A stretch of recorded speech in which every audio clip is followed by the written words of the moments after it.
Welcome back to Grief Space, and today we're bringing grief right here into the workplace. For managers, HR professionals, and coworkers, knowing how to respond can be quite difficult.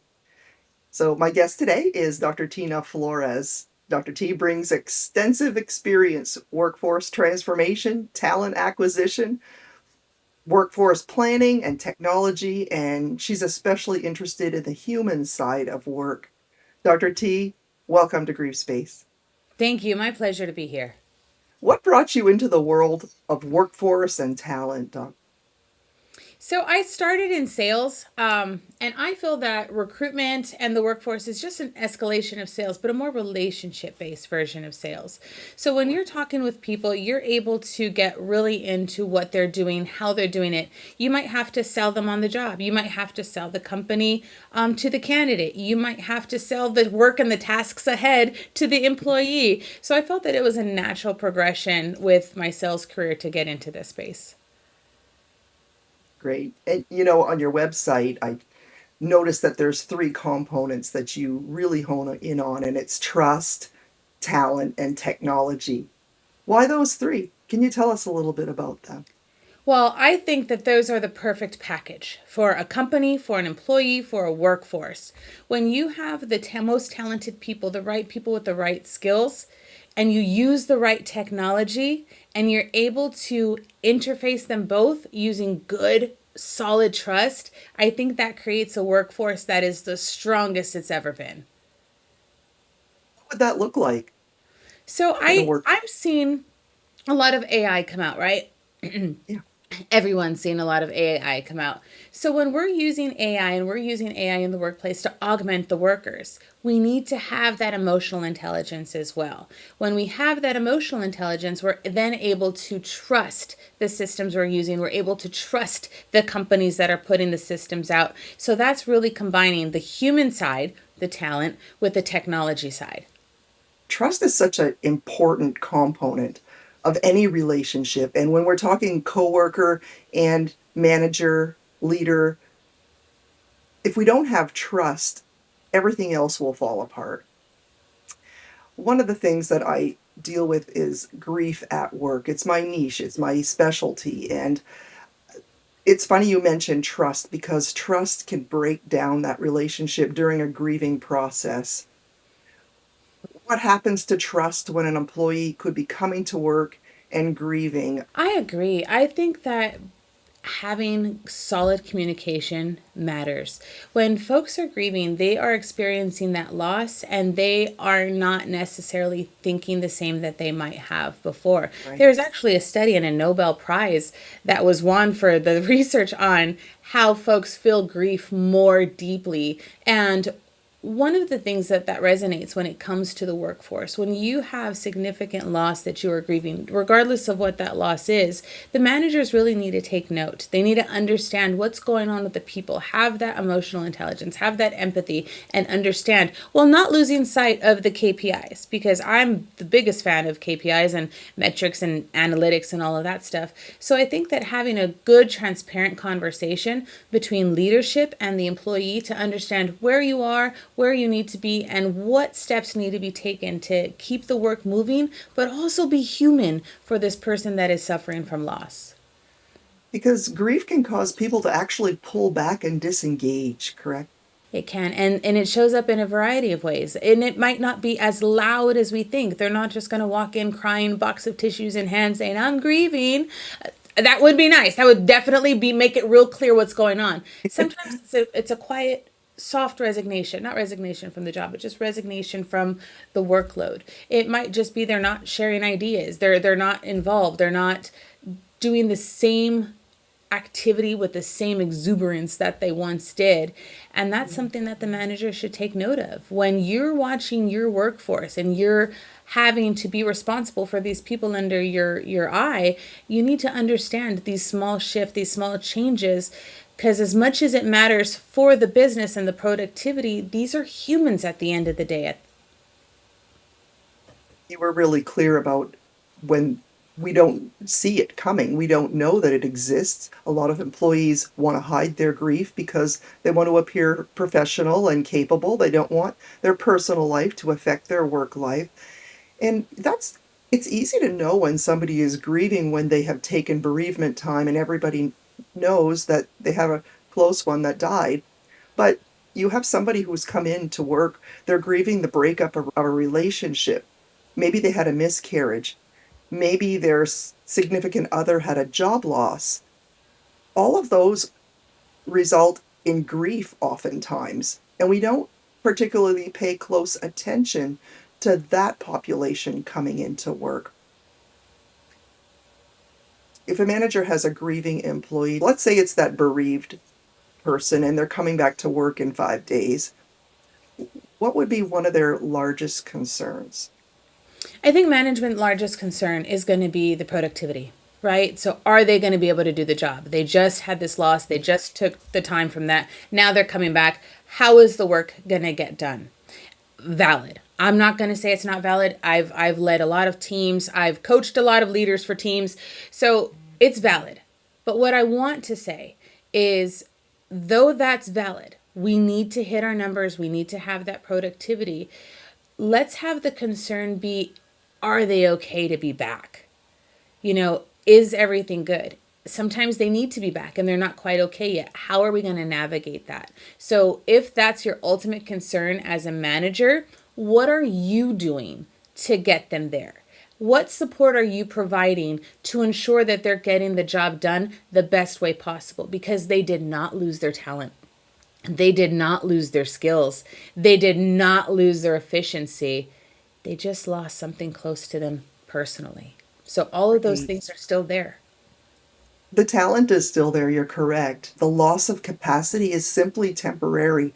One thing that I do too is I often suggest in my coaching, my grief coaching in the workplace, that the grieving worker be perhaps assigned an advocate in the workplace, a temporary advocate. But performance is key. That's why we're all there. We're there to work, and we want to be able to support a grieving employee to meet their KPIs. And sometimes there is a concern. And sometimes they are put on a performance improvement plan. How can they be shown that a PIP is for their good, that it's not punitive, that it's for their good? I think it all comes down to the leadership. I'm going to say it again, emotionally intelligent, right? So when you have an emotionally intelligent conversation with your subordinate and you share with them, you're transparent. Listen, I know you're going through these things. I feel for you, and I'm so sorry that you're going through that. However, these are the metrics that I need you to be at, and this is where your performance is. Facts, fact-based, not emotion-based. I say emotionally intelligent, but you don't have to lead with emotions. You just have to regulate yours as you're talking. It's not like, hey, you're not hitting your numbers and that's it. Come on, let's all be humans, right? So when you come in with an emotionally intelligent way of expressing the facts that they are dealing with, they need to be here, they are here, and let's close that gap. And give them actionable ways to get there. Ask them, what is keeping you from hitting this here?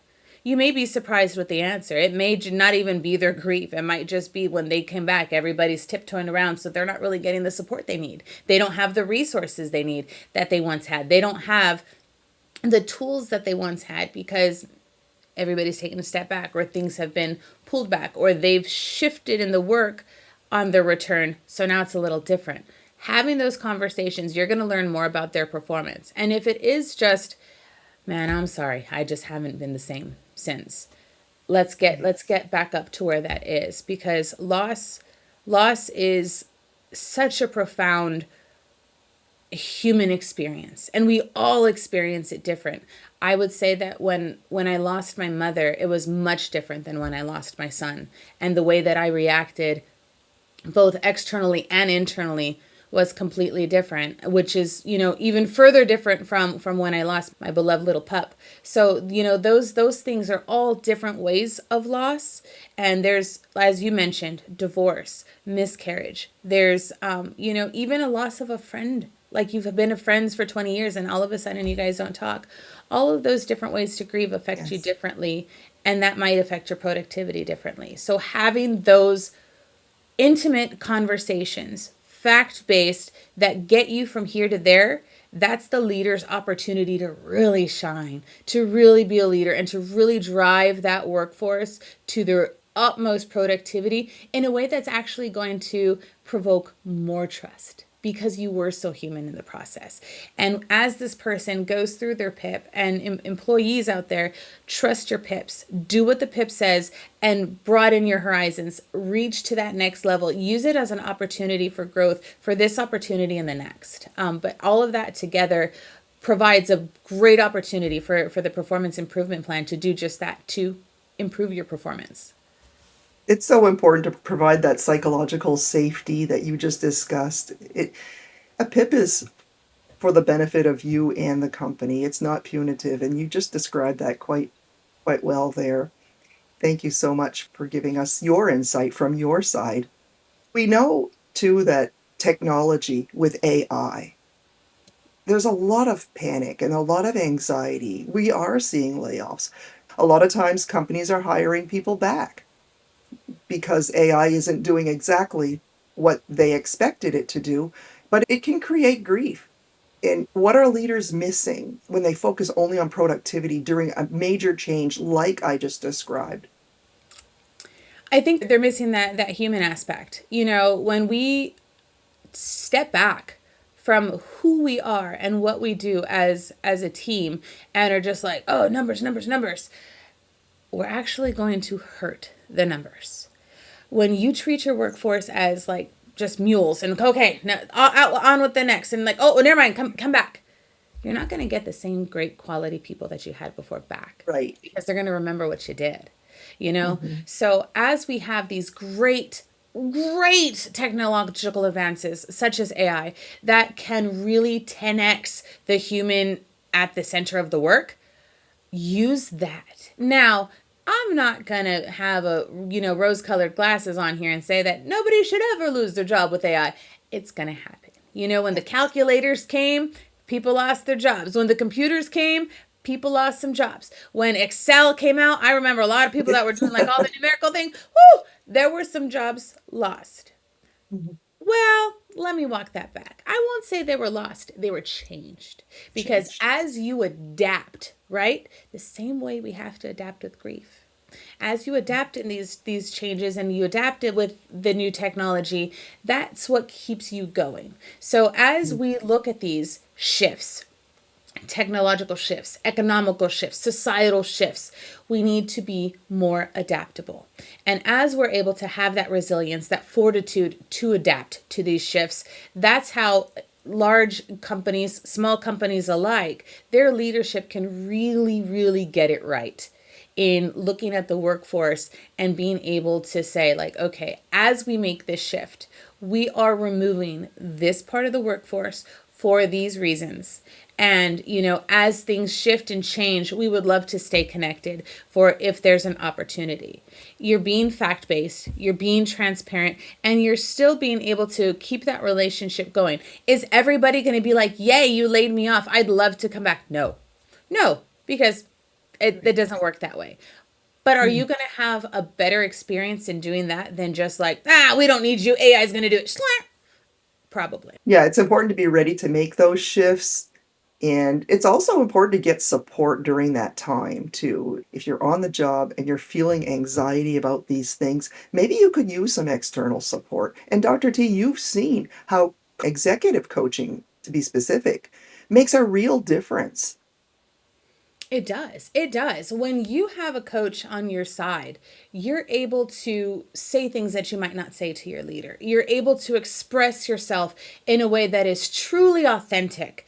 And that coach doesn't tell you, well, you're going to do this and now do this, because that's not how coaching works. They're going to guide you from within to bring out all that inner sparkle that you have to then be the best version of yourself. So, when we have these folks suffering with loss, and I've seen it, and I know that you are so good at what you do. When we have folks suffering with loss and you're able to get them back, bring a little bit more rose to their cheeks when they are dealing with this, that's a vital component, and I definitely advocate for coaching all the time. I also advocate that they don't wait. It Waiting can just make things worse, and it can prolong the coaching process too. I really believe that people can become even better at their job than before their loss. Because with the coaching, I just happen to be one, but really there are many workplace coaches out there. Connect with somebody that works for you, audience. And audience, thank you for being here. And thank you for listening to Grief Space. And know that I'm always here to help you become the boss of your loss. Stop